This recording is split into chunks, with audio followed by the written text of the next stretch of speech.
Hey, twerps, thanks to the Team Rocket big, strong crabble, that Pikachu's coming home with us. Precisely. That Pikachu is more than a bit under the weather. Excuse us. Meow, did it always look like that? What are you talking about? Well, wasn't that Pikachu hunkier before? Hunky? Why do I still question you? Alright, let me take a look here. We've been stalking the twerp for 20 years for that.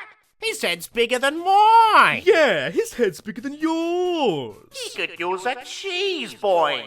And make it double. Looks dreadful. What kind of puffins have you been feeding him, boy? Team Rocket steal people's Pokémon companions to appease their borderline slave trade operating megalomaniac boss for monetary gain. But I didn't think they'd stoop so low as to body shame. Oh, here we go. I say, we're not starting this now. Don't even bother. We'll blast ourselves off. Team Rocket's going away again, or whatever.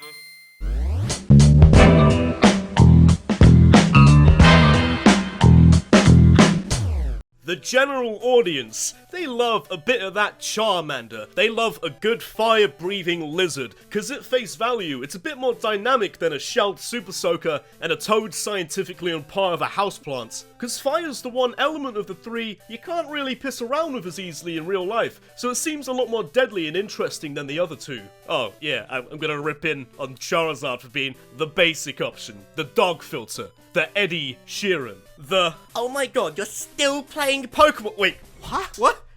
He's trendy again? What are you talking? Of course I love Chizard, he's the best one. Nah.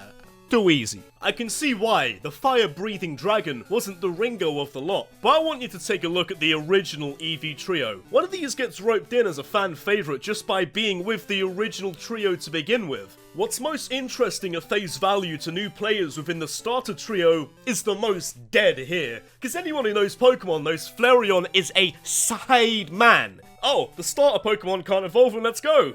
Damn right. I'm just gonna have to keep you on a leash till I find that Thunderstone. Not risking you running off and licking a Firestone off the floor. You got no moves, you get 0 ratings, and most of all, you got no real fans. Well, no one whose knowledge goes past their iPhone case and whatever Primark has in stock this season. I mean, come on, Flareon, seriously. It took you what, 16, 17 years for you to get some stab? Like a third of the area I grew up in learned that by age 12 at least. Finally he gets Flare Blitz, but the damage has been done. You can't salvage this side, man.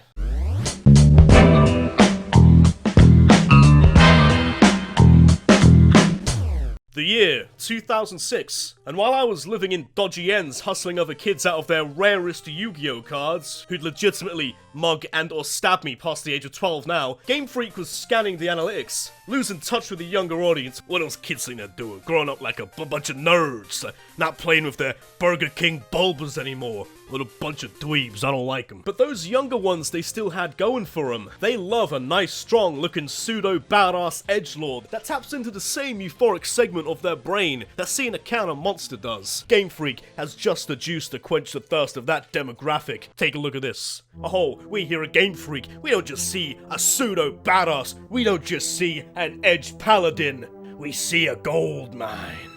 We tap into the market's fetish for anthropomorphism. We plant the seeds for kids to grow up into furries, and that way they'll never grow out of Pokemon. What you got? One for Sonic. That Sonic still sells. Sonic's always sucked it. Come on. Maybe I'm not that keen for its design. Maybe I'm just not that bothered about how useful it can be, or... Yeah, nah, you're just forced. You're just forced popularity. You're bottom set PE, but your Game Freak dad is the manager of the football team, so you play up front anyway. He buys your Instagram followers to make you look popular. Lucario was the "my dad works for Nintendo" kid, but isn't full of gas. Oh, yeah, nah, my dad works for him. I'm gonna be the next Smash Bros. Seriously, mate. You would think it's at least a mythical of how much it got pushed. Lucario gets the attention, the movies, the smash. I'm pretty sure they tried to give the same forced push to Zoroark in Gen 5, and no one was having it. It got no-sold. And now, do you even remember us around? I barely remember it exists. Because where are you now, Zoro? Probably not in Gala. You got like one movie, you didn't get the smash, you didn't even qualify for that tournament. Man, Pikachu got in twice through an Under Armour sponsorship.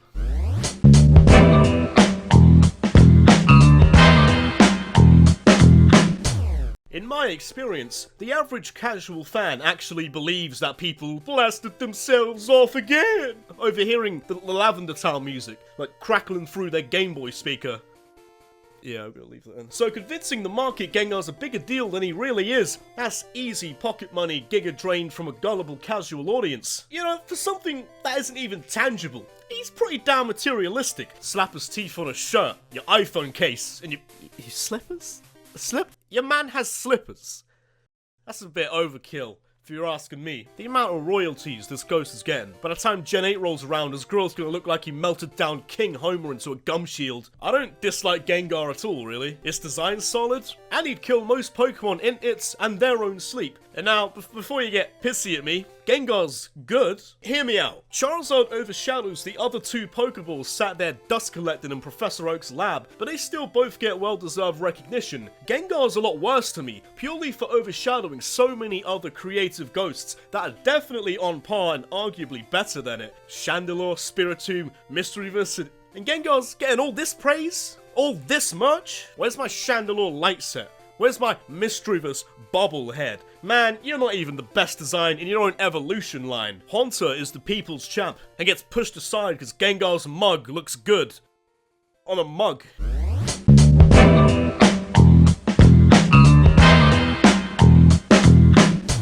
This one is one of the more unforgivable fan favorites personally to me because...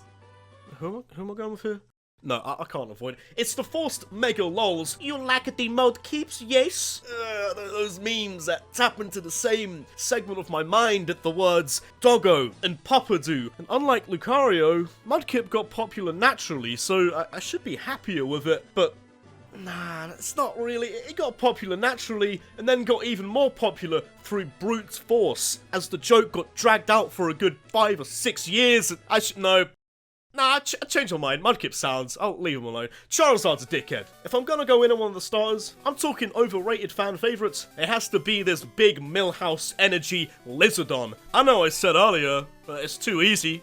Like, speaking of dead memes, gee, Lizardon, how come your mum lets you get 2 forms? Because his mum is Game Freak, and Charizard is the star child. Lucario gets to play up front for the football team, but that's only because Charizard is more of a rugby kind of guy. He also seems to be a UK champion kind of guy too, after the previous champion Ainsley must have retired undefeated naturally as the champion of the UK. This lad steps up, and he must be one hell of a trainer, raising the big red lizard, whose life force dies off when its fire gets extinguished, in a region notorious for floods, and pissing it down. He's experienced the UK educational system. He's had enough chat-filled science lessons to know to keep a lighter and a can of Lynx handy to give his Megazord tail a top-up. The favoritism for this unit is too strong. These days especially. I'm surprised they've not just gone all in and given it a 600 base stat to make it a pseudo-legendary. Just get over with already. Just get it over with. Name the franchise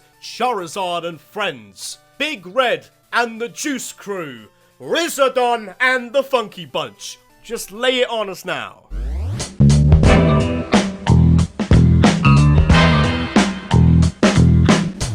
You all saw the intro. You all know I'm gonna take a minute to go in on the poster boy. He's been blimped, inflated, marched across cities like a wave of Cybermen, voiced by Deadpool. It's even got its own Snapchat filter. This tubby yellow rodent's seen more action than a prime Ric Flair. He's the undisputed face of the franchise. Body of the franchise... yeah, he could. Now, don't get this one confused. Pikachu, good boy. We strong lads. I hate Pikachu. And not solely weight loss Pikachu, it's that combined with this promo, this Meowth hot air balloon head to body ratio, Pikachu. They got this plump, doughy unit and limited him to 20 grams of carbs maximum a day, while giving him that thick Joe Rogan TRT head. And why? Why are you gonna do that? He was a more stout gentleman, sure. He may have felt too big for the ball, but he wasn't unhealthy. He wasn't like anomaly fat. He wasn't getting documentaries made about him. I can only think this was an attempt to make him more marketable. Right? Right, Japan? Do you not get access to those dog accounts? You know, the ones with the wedge bulldogs trying to pick up a chew from the floor, but their jowls are a barrier to entry? Listen, Japan. I know you like to stay in tip-top shape, whether it's through proper meals, portion sizes... government finds, it's a lot more frowned upon to be a hefty one over there than it is over here. But that's for Homo sapiens. As for the rest of them on this planet, that chunky, thick, adorable creatures, they're in. They're the in thing right now. Get them beefed up and get like 50k followers on the gram. At least for the games, he's kept a little chub. He looked good in the movie too, and he still looks alright in the anime sometimes. I think, I've not watched it since I was 7, probably does. It's not even that they made him skinny. That's fine. Again, it's mainly that promotional spin-off design they're plastering everywhere, looking like a watermelon-headed side man. He's been hitting up that Buzzswole pharmacy, and the masses going straight to that dome. And I'm just saying, if he puts on a few pounds along with it, he probably wouldn't look as disfigured. Maybe that's why I'm a Raichu kind of guy. Feed that Pikachu that greasy, fried up, full English Thunderstone, and he's back to peak performance. You might not like it, Japan, but this is the ideal Pokemon body type for peak performance.